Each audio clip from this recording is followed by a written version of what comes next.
बिस्मिल्लाहिर्रहमानिर्रहीम। अस्सलामुअलैकुम। शाज़िया इंतहा की खूबसूरत लड़की थी। मैंने जब उसे पहली बार देखा तो उस पर अपना दिल हार बैठा। जल्द ही मैंने इस रिश्ते के लिए कोशिशें शुरू कर दी। शाज़िया के माँ बाप ने ज़्यादा देर नहीं लगाई और हाँ कह दी। मगर शाज़िया की कुछ शर्तें थीं जो मुझे बाद में मालूम हुई। पहली शर्त तो ये थी कि शादी का फंक्शन सुबह 8 बजे होगा। बाकी शराइत के बारे में मैं अभी जानना नहीं चाहता था। उसने ये बात कही थी कि शादी से पहले इन बातों का जानना ज़रूरी है।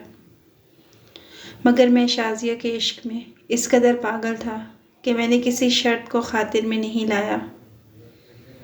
मेरी शादी गैर मशरूत थी और मैं जानता था कि मैं शाज़िया से शादी करके कभी नहीं पछताऊंगा।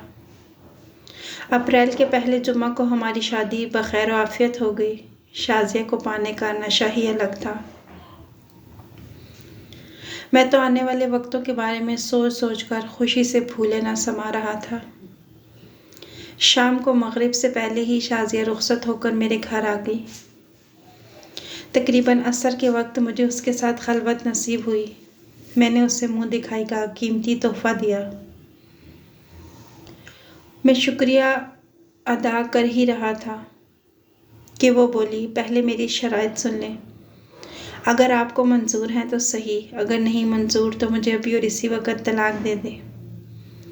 शाज़िया के मुंह से पहली ही रात तलाक का लफ्ज़ सुनकर मेरे दिल को कुछ होने लगा। मैंने कहा, तुम ये बात कैसे कर सकती हो? तब शाज़िया ने बात आगे बढ़ाई। मेरी शर्त बहुत आसान सी है और वो ये कि तुम रात को कभी मेरा चेहरा नहीं देखोगे, चाहे तुम्हारा जितना भी दिल चाहे, मगर मैं तुम्हें रात को अपना चेहरा नहीं दिखाऊंगी। बाकी आपकी हर बात मानूंगी, जो कहोगे वैसा ही होगा। लेकिन ये बात मेरी मानी जाएगी कि रात के वक़्त मेरा चेहरा नहीं देखोगे और मैं रात के वक़्त किसी से नहीं मिलूंगी। अंधेरा होते ही तकरीबन इशा के वक्त मैं अपने कमरे में चली जाऊंगी।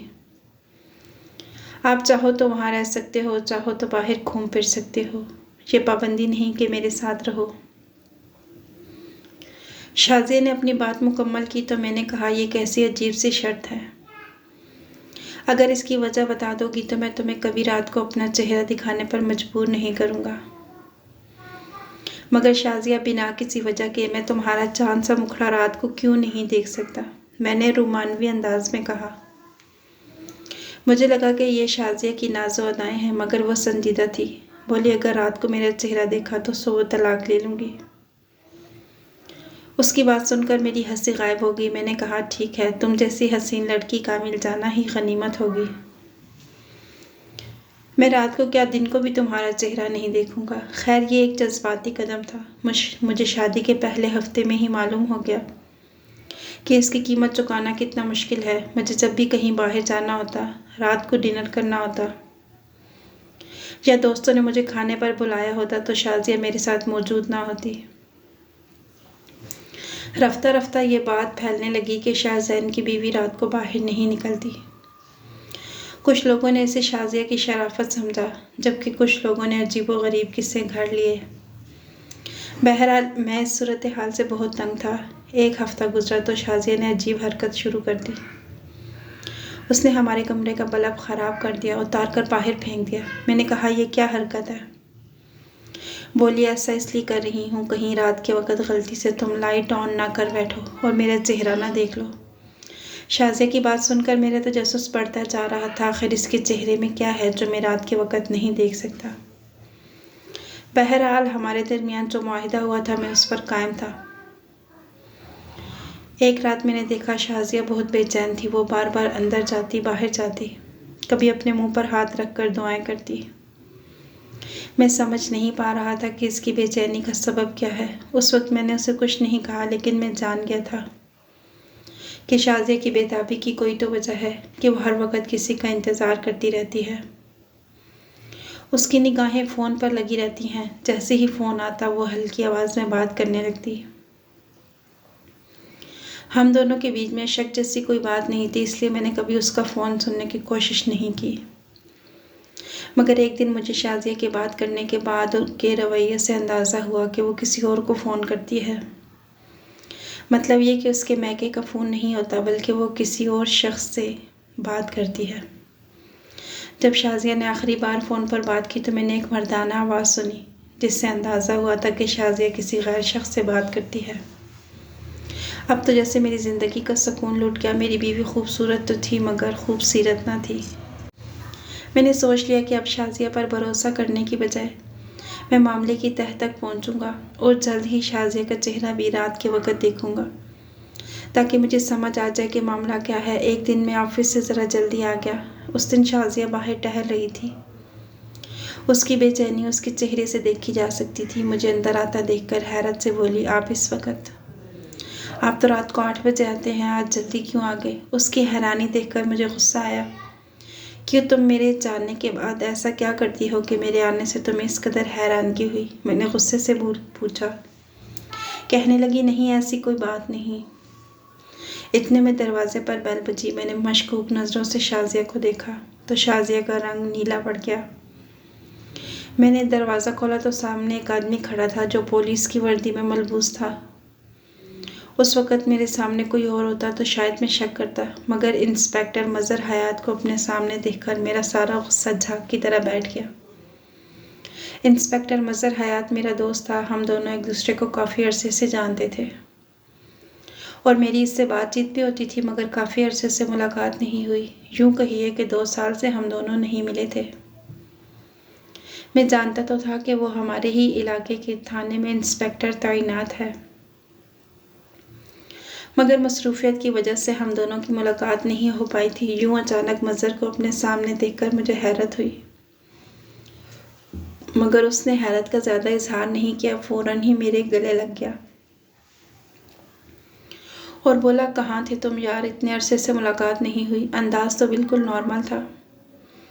मैं उसे अंदर ड्राइंग रूम में ले आया, मगर हैरान था कि मज़हर को मैंने कभी अपने घर नहीं बुलाया।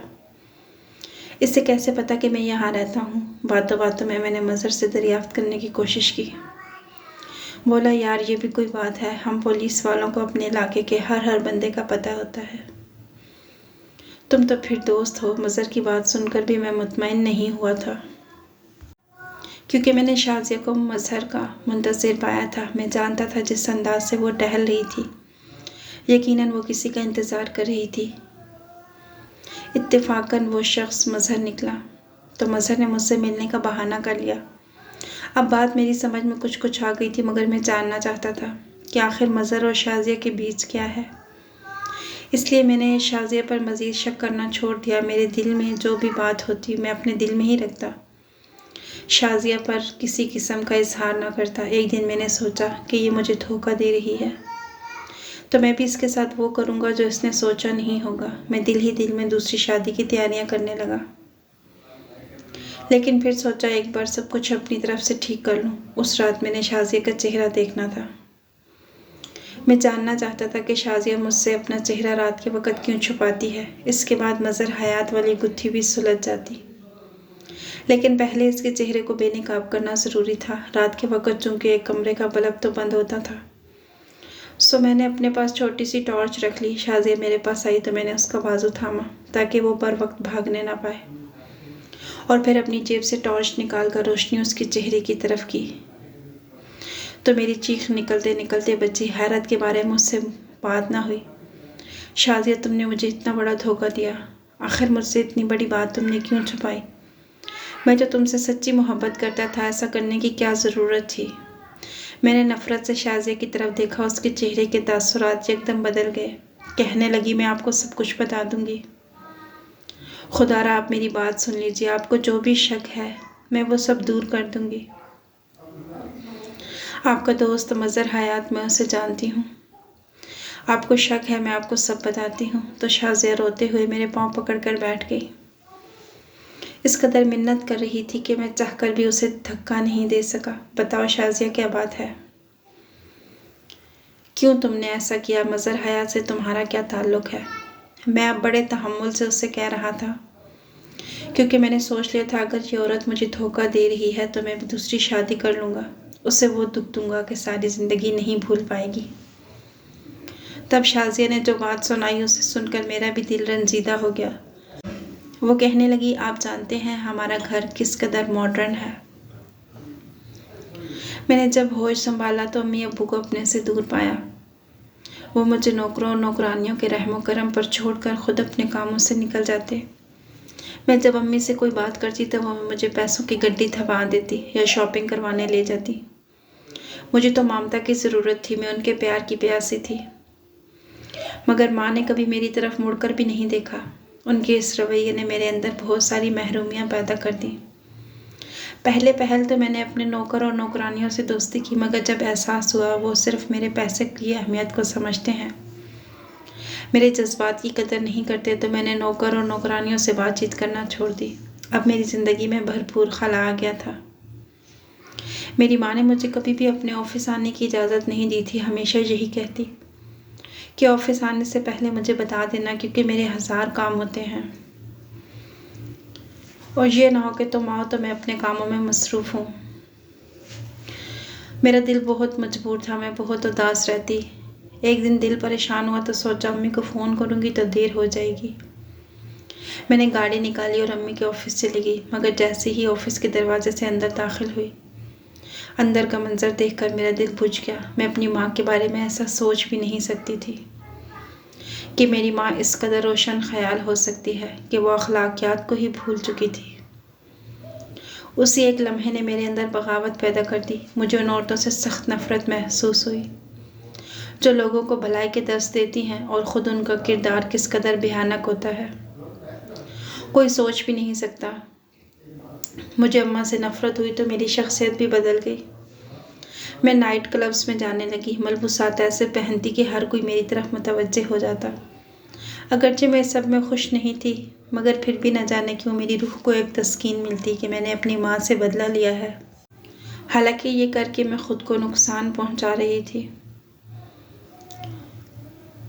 मैं अक्सर घर से बाहर रहती, लेकिन अम्मा अब्बा को कोई ख़बर न थी कि उनकी बेटी क्या करती है। मेरे मलबूसात इंतहाई बेहुदा होते और नाचना गाना मेरा महबूब मशगला बन चुका था। एक रात मैंने इस कदर मैनोशी की कि मैं मदहोश होकर गिर पड़ी। अमूमन ऐसे वाक़यात में लड़कियां अपनी इज़्ज़त खो बैठती हैं, मगर मैं इस मामले में खुशकिस्मत थी। सुबह जब मेरी आँख खुली तो मैंने धड़कते दिल के साथ अपने पहलू में देखा। बिस्तर पर कोई नहीं था। मैं एक अकेले कमरे में लेटी हुई थी। कमरे की सजावट से अंदाज़ा हो रहा था कि यह किसी मजहबी इंसान की रिहाइशगाह है। और फिर जब वो लड़का मेरे सामने आया तो मेरा ख्याल सच साबित हुआ। उसके चेहरे पर दाढ़ी सजी थी। वो एक बाशरा नौजवान लग रहा था। मुझे देखकर उसने नज़रें नीचे कर ली। कहने लगा, कल रात मैं अपनी एक मजबूरी की वजह से नाइट क्लब गया था। वहाँ पर मुझे कुछ काम था। मैंने आपको बेहोश पाया तो आपका ख्याल करते हुए अपने घर ले आया। उम्मीद है अब आप ठीक होंगी। चलिए मैं आपको आपके घर छोड़ आता हूँ। उस नौजवान पर मुझे सख्त गुस्सा आया। उसका हुलिया ऐसा था कि मुझे उससे और भी नफ़रत होने लगी। उस दिन तक वो मुझे घर छोड़कर चला गया। मुझे उससे बिल्कुल भी कोई हमदर्दी ना थी और ना ही मैंने उसका शुक्रिया अदा किया। शायद उसका हुलिया ऐसा था जिससे मेरी माँ ने हमेशा नफ़रत की थी, और ऐसी ही नफ़रत मेरे दिल में इन दाढ़ी वालों के लिए मौजूद थी। मगर उस शख्स ने मेरा पीछा नहीं छोड़ा। वो बार बार मेरे पीछे आता और कहता, मैं तुमसे मोहब्बत करता हूँ। मेरी सहेलियों ने जब ये बात देखी तो बोली, तुम ऐसे अपनी जान क्यों नहीं छुड़ा लेती? ये हर वक्त तुम्हारे पीछे आता है, तुम्हें तंग करता है। अगर ऐसा ही करता रहा तो बाकी लड़के तुमसे डरना शुरू हो जाएंगे। तुम इसका हुलिया तो देखो कैसा है। अपनी सहेलियों की बात सुनकर मैंने इस लड़के को सबक सिखाने का सोचा। एक दिन उसने मुझसे बात करने की कोशिश की तो मैंने कहा, शाम को तुम बहादुरी का मुजाहिरा करना और मेरी सहेलियों के सामने खुद को साबित करना, तब हो सकता है तुम्हारा काम बन जाए। मेरी बात सुनकर वो बहुत खुश हुआ। अगली रात जब मैं नाइट क्लब से निकल रही थी तो वो मुझे अपने सामने दिखाई दिया कि इद्दत से झुकी नज़रें। वो मेरी मोहब्बत में वहाँ आया था। मैंने पुलिस को पहले ही इतला कर रखी थी कि एक शख्स मुझे रोज़ाना तंग करता है। मैंने उसी वक्त कॉल की और पुलिस 2 मिनट के फासले से चलकर हमारे पास आ गई। उन्होंने उस लड़के को हथकड़ियाँ लगाईं और पुलिस उसे ले गई। मैं अपनी सहेलियों के साथ खिलखिलाकर हंसने लगी। मुझे अंदाज़ा नहीं था कि वो शख्स इस कदर बेवकूफ़ निकलेगा। उसको थाने पहुंचाकर मेरे दिल को सुकून पहुंचा, मगर फिर अगले दिन सहेलियों के भड़काने पर कि उसकी हालत मालूम कर लूँ, मैं थाने चली गई। मगर थाने पहुंचकर मेरा कलेजा ही कट गया। पुलिस वालों ने मार मार कर उसका भरकस निकाल दिया था और वो बहुत अजियत में लग रहा था। चेहरे पर खून के निशान थे, जबकि तशद्दुद के बायस उसकी आंखें सूजी हुई थीं। उसे देखकर मुझे सख्त अफसोस हुआ। उसकी आंखों में मोटे मोटे आंसू थे। मुझे देखकर उसने आसमान की तरफ देखा और बोला, मैंने अपना मामला अल्लाह पर छोड़ दिया। खुदा करे तुम्हारी रातें कभी पुरसुकून ना हो। उसकी इस बद्दुआ ने मुझे अंदर तक हिला दिया, मगर मैंने बज़ाहिर किसी किस्म की परेशानी का इजहार नहीं किया। तकरीबन सुबह के 8 बज रहे थे जब मैं अपनी सहेलियों से मिलने गई। हम लोगों की आदत थी, हम सारी सारी रात जागती और दिन के वक़्त सोती थी। हालांकि मेरे माँ बाप माकूल शख्सियत के मालिक थे। बहरहाल उस दिन मैं शाम को सोकर उठी तो मुझे अपने चेहरे पर जलन सी महसूस हुई। मुझे लगा शायद गर्मी की वजह से ऐसा हो रहा होगा, मगर ये जलन बढ़ती ही गई। यहाँ तक कि रात 8 बजे जब मैंने शीशे में अपना चेहरा देखा तो अपना दानों से भरा सुर्ख चेहरा देखकर मेरी चीख निकल गई। मुझे अपना आप देखकर रोना आ रहा था। सुबह के वक्त में सोई होती थी। सोचा कि इसी वक्त हॉस्पिटल चलती हूँ, डॉक्टर से दवा लेकर आऊँगी ताकि ये मुसीबत जल्द से जल्द मेरी जान छोड़ दे। डॉक्टर ने मुझे एक दवा दी, जिसे लगाने के बाद मुझे कुछ आराम महसूस हुआ और सुबह होते ही मेरे सारे दाने ख़त्म हो गए। मैंने अल्लाह का शुक्र अदा किया, मगर अगली रात फिर वैसा ही हुआ। शाम के वक्त मेरे चेहरे पर ऐसे दाने निकले कि मारे अजियत के बात करना मुश्किल हो गया। मैंने डॉक्टर से अच्छी खासी बहस की कि उसने मुझे गलत दवा दी है, मगर फिर 2-3 डॉक्टर्स को दिखाया, लेकिन ये इतना आसान नहीं था जितना मैं समझ रही थी। उसके बाद मैंने क्या क्या नहीं किया, मगर ये दाने ख़त्म नहीं हुए। मुझे लगता है कि मुझे उसी लड़के की बद्दुआ लग गई है। खुदा जाने अब वो किस हाल में होगा। मैं चाहती हूँ कि वो मुझे एक बार मिले और मैं उससे माफ़ी मांग लूँ। शाज़िया की बात सुनकर मैं हक्का बक्का रह गया। शाज़िया इस कदर तेज़ लड़की होगी, मैं तो सोच भी नहीं सकता था। शक्ल सूरत से तो वो इंतहाई मासूम दिखती थी और फिर इसकी उम्र भी कम थी, तकरीबन 18-19 साल की होगी। मुझे उस वक़्त एहसास हुआ कि मासूमियत का ताल्लुक़ उम्र से नहीं होता। मैंने तो ऐसी औरतें भी देखी जो 40 साल की उम्र में भी बहुत सादा होती हैं, इतनी सादा जितनी कोई 18 साल लड़की भी नहीं होती। मगर अपनी बीवी की ज़ुबानी उसकी कहानी सुनकर मेरा दिल बुझ गया। रही बात मज़र की, तो उसने मुझे बताया कि वह मज़र से सऊद उसी लड़के के बारे में मालूमात लेती रहती है, मगर वो सऊद कहाँ गया कोई कुछ नहीं जानता। मज़र के यकीन दिलाने पर शाज़िया की बात में मान तो गया, लेकिन मुझे उस पर बहुत शक होता है। मैंने उस पर पहले की तरह कभी एतबार नहीं किया और रात को उसका चेहरा नहीं देख पाता तो अजीब सा अधूरापन महसूस होता है। दिल चाहता है दूसरी शादी कर लूँ, मगर फिर शाज़िया की हालत देखकर सोचता हूँ, अब इस सब में इसका क्या कसूर। जो होना था वो हो गया। शाज़िया ने अपना तर्ज ज़िंदगी बदल दिया है। अब मेरे ख़्याल में उसे माजी की सज़ा देना गलत होगा। आपको क्या लगता है, क्या मैं सही सोच रहा हूँ? कमेंट बॉक्स में ज़रूर बताइएगा। मज़ीद ऐसी अच्छी वीडियोस देखने के लिए हमारे चैनल को सब्सक्राइब कीजिएगा। अगली वीडियो तक के लिए अल्लाह हाफिज़।